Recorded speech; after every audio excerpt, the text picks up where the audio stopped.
Cleveland.com back at the Woody Hayes Athletic Center on the eve of spring practice. We got some interviews today. I'm Nathan Baird from Cleveland.com along with Stephen Means and Andrew Gillis. And we got to talk to the three eldest quarterbacks on this roster, along with some other guys. And but a lot of quarterback conversations today. And one of the things we wanted to find out was, obviously, there's been a lot of transition. These guys are kind of our window to what's going on inside the Woody Hayes Athletic Center on a day-to-day basis as it relates to a changeover that's already happened at offensive coordinator, beyond the one that was already happening at offensive coordinator, and a change for Ryan Day. And Andrew, you were at my table with Lincoln Kienholz when someone asked, what are you seeing different from him? What has he told you about what this is going to be like?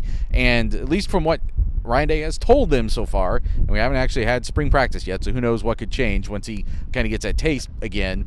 But it sounds like he is backing off of this. Yeah, we got the kind of confirmation today, if you will. Lincoln was talking about how Ryan has told the group he's not coaching quarterbacks. He can be the head coach of the whole team. I did think it was interesting that Lincoln said he can coach special teams if he needs to. He did throw that in there, but he said he can coach the offense, he can coach the defense, he can coach special teams. He can do everything. And I just think that this is the implementation of something that has been talked about for a while, right? We've heard about it, we've talked about it. We saw it when they hired Bill O'Brien and then Chip Kelly. Like, this has been very much in the abstract, but now it's here. Now it's time to actually coach football. Now it's time to actually run through things, and this is what's happening. So I think it is interesting that we are at this point now where Ryan Day is straight up told the quarterbacks, hey, I'm the head coach of this football team. I'm not the head coach of the quarterbacks. Ryan Day loves to say that, the head coach of the linebackers, the head coach of the defensive line, whatever. Ryan Day is now the head coach of the entire football team. I know he was before, but he is now doing a little bit of everything. So we're just seeing this in use now. And I'm curious to see and to hear kind of how this evolves, because we're doing this March 4th on the afternoon. What does this look like on April 13th? What does this look like on April 4th? What does this look like in a month, in 2 months, when we get into fall camp? So this is the first kind of step and the first time that we're hearing that, hey, this is really happening. Yeah, what a concept. The head coach of the team is the head coach of the team. And what are you, Stephen, when we get out there for practice? We're going to get some viewing windows Tuesday, Thursday this week, we're told.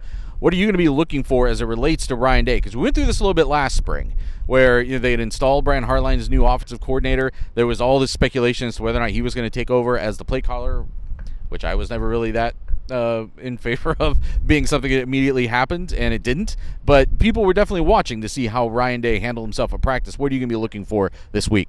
I think last year was a good test run for Ryan Day outside of whatever was going on with Brian Hartline, because if you remember, Nathan, there were some of those practices everybody had a headset but Ryan Day, because then he could do other things. He could go focus on everything else. We've done this a lot with the players of, where is this player? Where is this player?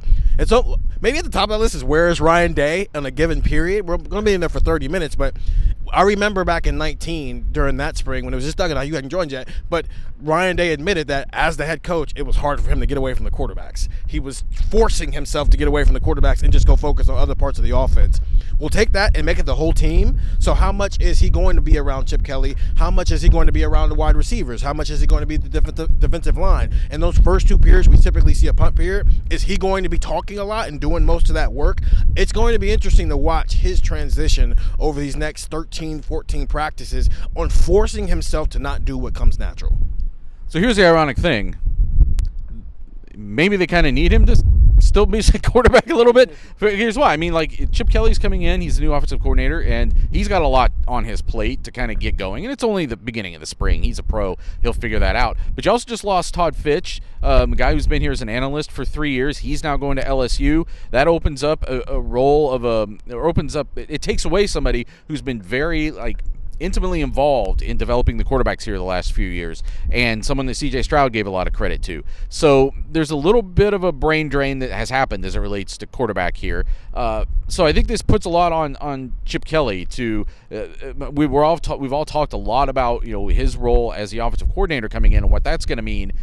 I think the fact he's coming in and you're just running Ryan Day's offense, you don't have to reinvent the wheel. Maybe that does give him a little bit more freedom to focus on the quarterbacks this spring and the development that still has to happen there. Because that's a word that kept coming up a lot today with Devin Brown and with Lincoln Keenholz. You've obviously got two true freshmen that are coming into the room. And then Will Howard has only been here a couple months. He's got to learn this whole offense from the beginning. So it's going to be a big spring for the quarterbacks. It's going to be interesting to watch how all of that unfolds. We'll be texting about it, so make sure you get the text 614-350-3315 as soon as we see things at practice, as soon as we hear things around practice.